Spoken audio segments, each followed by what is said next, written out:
Wake that up. LA's #1 hip-hop morning show is Nick Cannon Mornings on Power 106. Nick Cannon Radio, we going all the way up. You know how we do. It's time for up close and personal conversations. Doing that quarantine check-in. We only have close conversations with people that I admire.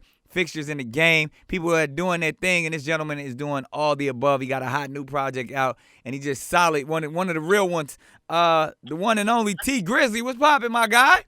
What up, though? What up, though, man? I appreciate that introduction, man. That was hard. Nah, come on, man. That's how we do, man. Anybody that's certified and solid out here, I got to salute, and you always been that. And the new project, The Smartest, man. Tell me about it. How that all come together, and why the title?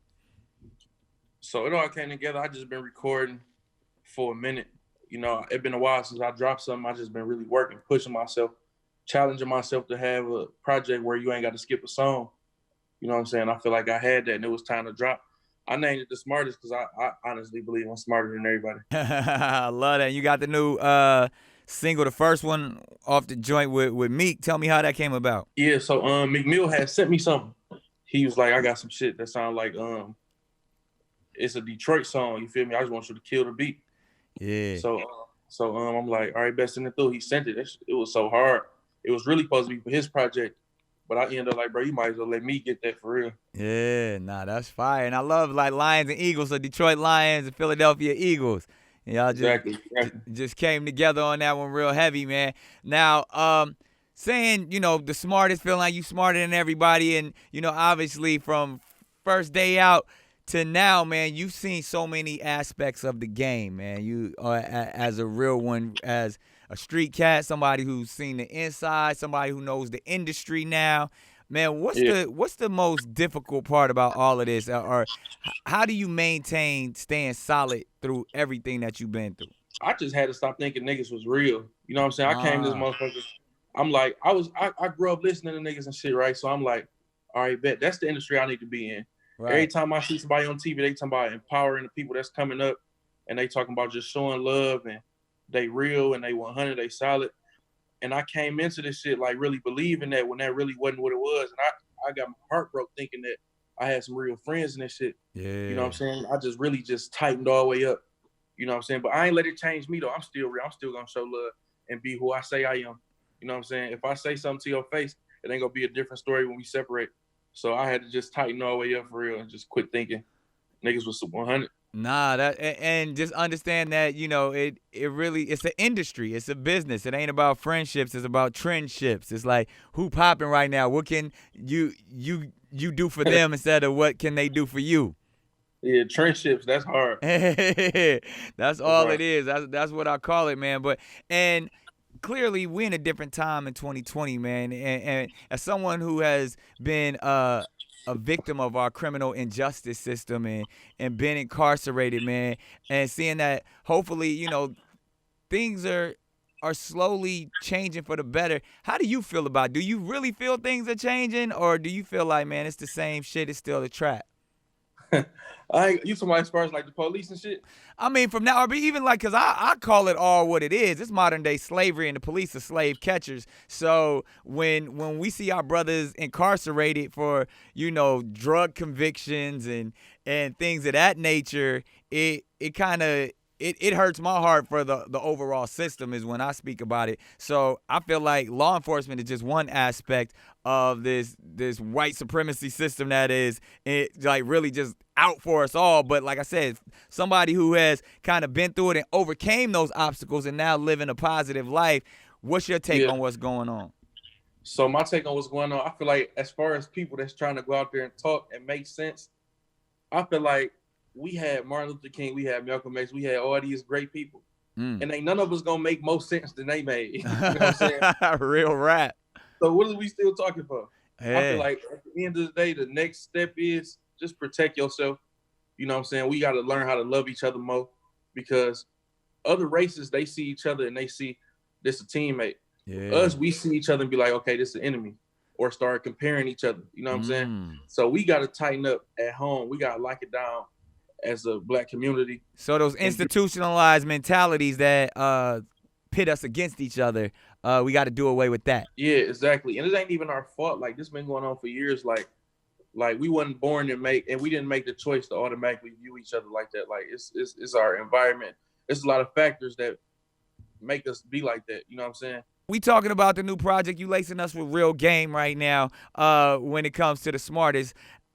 Hearing your perspective, man, knowing that you've been through so much, you've been through so many obstacles, and there's a lot of young people who want to get in the game, who want to be rappers. But, you know, it looked real easy to get on there and talk about how many bricks you sold or how many banks you robbed or how many shooters you got. But from somebody who's really experienced the life in a real way, what is your advice? What's the smartest way to get into the game right now for a youngster that you would give? I would tell somebody, like, honestly, like, it's no formula to this shit. Like, if it was one formula, then everybody would copy that formula. People would sell that. Yeah. You know what I'm saying? It's really chance. But one thing I can say that's a guarantee is this music shit or success with anything, it's like a workout. You know, if you go to the gym for one day, you go make one song, you ain't gonna really see no results. You gotta be consistent. Yeah. You know what I'm saying? Even if you being consistent, don't see no results, still be consistent. You're gonna see them results. Facts. Hey, I heard that. Hey, look, you gotta have real people around you that's gonna be honest with you too. Right. Nah, that's square biz right there. Now you got the new project out, The Smartest. You lacing us with game. So I got to go ahead and do it to you one time. You my guy, but I got to put you into the firing squad. We got philosophical, psychological, and fun questions. You can handle this because you the smartest. You sitting there in your game room. You're a gamer. I know you quick on your feet, so you got this. Hey, look, I'm smartest in a whole different aspect. But go ahead, though. Nah, this is what it is. Like and again, like a super easy questions. We always started off this way. It's a psychological study that shows there's only two real emotions. That's love and fear. And every other emotion stems from those two. Nico Machiavelli, the Italian philosopher, said it the best. If you can't be loved, you might as well be feared. So, T. Grizzley, love or fear? Which one you choosing? Fear. And I'm going to tell you why. And I said it in a song on this album. I said, I'd rather you be loyal because you're scared of me, not loyal because you love me. You can love me and steal from me. Ooh. You know what I'm saying? Real rap. I'd rather be feared. Yeah. Because look, so take two people, right? You love this person, but you're scared of this person. You got to steal from one of them. You go steal from the one you love and hope that they forgive you. Exactly.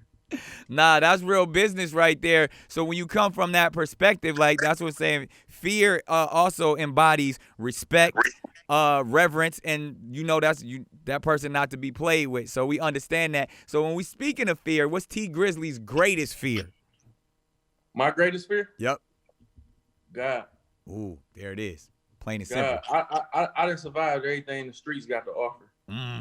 Talk that. You know what I'm saying? Like, I ain't scared of like losing all my fans. I lost all my family. You know what I'm saying? They ain't got no comparison. That's beyond the bar right there. Man, that's heavy right there. That's real heavy. Let's lighten it up real quick. T. Grizzly's favorite movie. My favorite movie? Law Abiding Citizen. Okay. Yeah, that's heat. that one go up right there. Best piece of advice T. Grizzly's ever received. Best piece of advice I ever received? Don't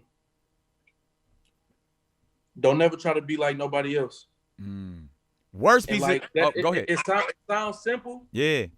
But that means a lot. Like, I remember when I heard it, I'm like, all right, that's some cliche shit to say. Right. But I didn't really see somebody try to act like somebody else. And I was just like, bro, you trying to act like this man? Right. And I was like, I'm happy I know not to ever do that. And just stay solid and be you. Be comfortable in your own skin. Exactly. It's only one you. There it is. What's the worst piece of advice T. Grizzly's ever received? The worst piece of advice I ever received. And I'm going to be honest with you, bro. I'm going to tell you the exact truth. I put this on my pop's grave, bro. Somebody told me when I was young to be a hitman. That's the worst advice I ever got. That's some Detroit shit for real. Like, bro, he's like, look, bro, I'm telling you, bro. Don't even sell drugs, bro. Just be a hitman. All the drug dealers going to pay you. I'm like, man. That's great. That's great. I'm so glad you did not take that advice. And now you one of the hottest rappers in the game. All right, T. Grizzly's favorite cuss word. My favorite cuss word? Yep. Fuck out of here. There it is. Fuck out of here. FOH. I like that. Yeah, that's a real one. T Grizzley's greatest accomplishment. My greatest accomplishment?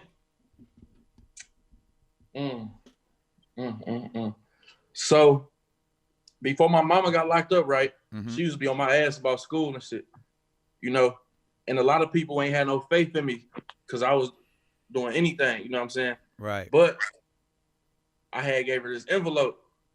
She opened it. She like, what's this, or whatever. And it was an acceptance letter to Michigan State University. Wow. And she started crying to me. Wow. You feel me? Yeah. And I'm like, I ain't even do that for me. That's for you. You know what I'm saying? Right. That's powerful right there. That's a big one right there, making mama proud with that education. All right, now, gotta ask this though. That's your greatest accomplishment. What's T Grizzley's greatest mistake? What's your biggest mistake thus far? My biggest mistake? My biggest mistake was saying stuff, not saying stuff that I should have said to some people before it was too late. That's heavy. You know what I'm saying? I wish I could have just told some people some stuff before it was too late. Ooh, that's a heavy one. All right, you on an island. You can only take 3 items. You stranded. What are those 3 items you taking? A satellite phone. Smart. He's the smartest, ladies and gentlemen. All right. What else? So I got the satellite phone on the island. Yeah. 2 more. One of them little tiny houses. A little portable house you can build real quick. Exactly. One more thing. One of them, and I gotta take a knife, bro. Smart man right there. It sounds like you're gonna survive. Sounds like almost like a vacation for you. Going all the way up. All right, what's T Grizzley's guilty pleasure? My guilty pleasure? I like irritating my family members. I love irritating them. Especially my siblings. I'm so irritating, bro. Oh, some pulling pranks type shit? No, not even that. Just like I know how to get under their skin, so I'll be doing it on purpose. On purpose. It's fucked up. All right, so we talking rap real quick. What's T Grizzley's greatest bar? The best bar you ever spit? So look, it's like 3-4 bars in it so you can understand the whole thing. Okay. I said,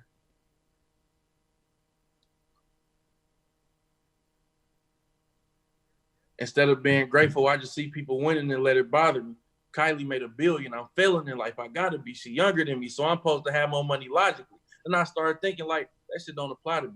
Kylie Jenner came from millions. I come from poverty. Woo! That is a heavy bar. That one been trending like crazy lately too. Nah, that's a heavy one off this project. I love that. I love that right there. All right, so we gonna go here. Most prized possession. T Grizzley's most prized possession. Most prized possession. My most prized possession is my crib. Heavy. Invested. Real estate right there. Real tycoon. Need that, bro. Need that.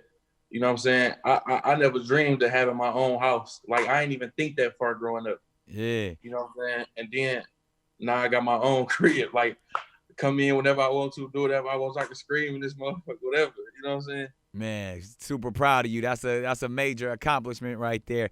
All right, so we're going to go here. It's one album you can listen to for the rest of your life. What's that album? One that I can listen to for the rest of my life. Can we do a greatest hits? Yeah, go ahead. Rock it. It's yours. I can do a Whitney Houston greatest hits for the rest of my life. Wow. That's crazy. The one album T Grizzley would listen to for the rest of his life is Whitney Houston's greatest hits. Let me tell you something, though. Let me tell you something about me when it comes to music. I love substance. You know what I'm saying? Like, I don't like to hear fun shit, bro. I'm not no fun nigga. Right. I like to hear real shit. I like heavy to hear stuff. Yeah, indeed. You know what I'm saying? Like, move me, like, make me damn near, like, you know what I'm saying? Yeah. I heard a little bit off your shit. Nah, that's real talk. That's what music is all about.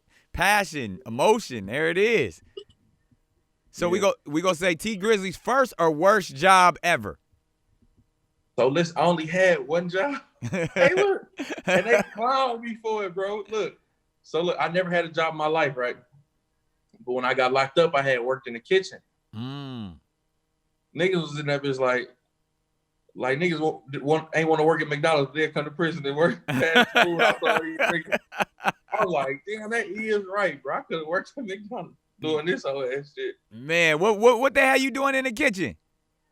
Bro, about to fight everybody, bro. Because look, if you get fired, okay, so look, it's like this. If you do good in prison, you will get parole and you can go home. Right. If you got a job and you get fired, you won't get parole. Oh, wow. So the job has way heavier circumstances. You have to get the job. It's like no way around it. Or they gonna be like, so you was in here sitting down just waiting to get out. You ain't do nothing to better yourself. Right. So look, you would get fired if you give people extra food. So niggas coming down the line trying to play the homeboy thing. Hey, bro, let me get an extra cookie, bro. And you like, bro, I can't do it. Like, nigga, I'm trying to go home. Then you got the one person that'll be like, damn, you ain't like you paying for this shit. Don't even worry about it. I see you when you get off. You feel me? Wow. Like, no, nigga, I'm trying to get on parole, nigga. You ain't gonna stay here over a damn cookie. They ain't trying to hear none of that. That's crazy right there. All right, hey, that's a great story. All right, we got to go here. T Grizzley's top 5. Let's go top 5 Detroit MCs. Let's do that. Ooh, top 5 Detroit MCs. So, Big Sean. Ooh, that's heavy. Feel me? Yeah. Payroll Giovanni. Okay. Cash Kid. Okay. This is a guy named Blanco Warren. Woo. And Street Lord Wine. Yo, you went all real Detroit cats. Like, so if you ain't from the D or don't know what's going on, you have no, like, Big Sean is the most commercial cat you named on there. Yeah. And so you definitely still keep your ear to it and keep it popping in your city. No, thanks for sure. Yeah, I'm there. Yeah, nah, that's heavy right there. So we got to say this, you know, we talking that talk. We talking throughout the firing squad. We always talk about legacy, longevity. Clearly, you are somebody who has a journey. We seen where you started, and we can only hope to see where you taking it, man, because each project you growing as an artist, when it's all said and done, what's going to be the one word that describes T Grizzley? Man, T Grizzley, man, he came out the mud and got that bag. And I don't know where he at, and I don't know what happened, but I know he got a lot of money and got up out of there. Because, like, I ain't never want to be famous, bro. I just wanted to get up out the trenches, bro. Really? You know what I'm saying? And I look at all this shit like a money grab. I'm just trying to grab as much as I can and just say, fuck all this shit and just go somewhere with my family and just live a good life, bro. That's my goal. You feel me? There it is, the money grabber right there. This has been an up-close and personal conversation. The smartest, the money grabber, the one and only T Grizzley. No, thanks.